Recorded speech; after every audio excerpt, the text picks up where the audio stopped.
ओम नमः शिवाय। दोस्तों, आप सभी को प्रदोष व्रत की हार्दिक शुभकामनाएं। जो प्रदोष व्रत सोमवार के दिन पड़ता है वह प्रदोष व्रत सोम प्रदोष व्रत होता है। सोमवार को भगवान शिव का दिन माना जाता है, अतः इस दिन प्रदोष व्रत होने से उसकी महत्व और अधिक बढ़ जाती है। चलिए सुनते हैं कथा। एक नगर में एक ब्राह्मणी रहती थी। उसके पति का स्वर्गवास हो गया था।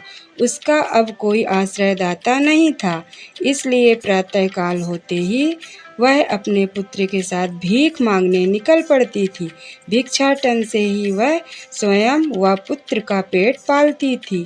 एक दिन ब्राह्मणी घर लौट रही थी तो उसके एक लड़का घायल अवस्था में कराहता हुआ मिला।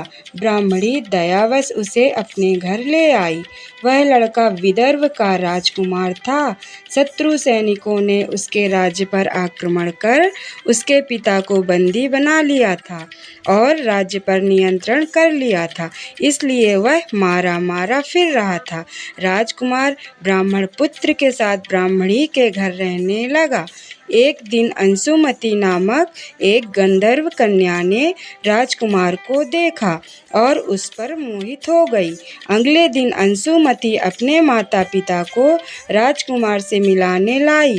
उन्हें भी राजकुमार भा गया। कुछ दिनों बाद अंशुमति के माता पिता को शंकर भगवान ने स्वप्न में आदेश दिया, राजकुमार और अंशुमति का विवाह कर दिया जाए। उन्होंने वैसा ही किया। ब्राह्मणी प्रदोष व्रत करती थी। उसके व्रत के प्रभाव और गंधर्व राज की सेना की सहायता से राजकुमार ने विदर्भ से शत्रुओं को खदेड़ दिया और पिता के राज्य को पुनः प्राप्त कर लिया। आनंद पूर्वक रहने लगा। राजकुमार ने ब्राह्मण पुत्र को अपना प्रधानमंत्री बनाया। ब्राह्मणी के प्रदोष व्रत के महत्व से जैसे राजकुमार और ब्राह्मण पुत्र के दिन फिरे, वैसे ही शंकर भगवान अपने अन्य सभी भक्तों के दिन भी फेरते हैं। बोलिए भगवान शिव और माता पार्वती की जय हो। ओम नमः शिवाय।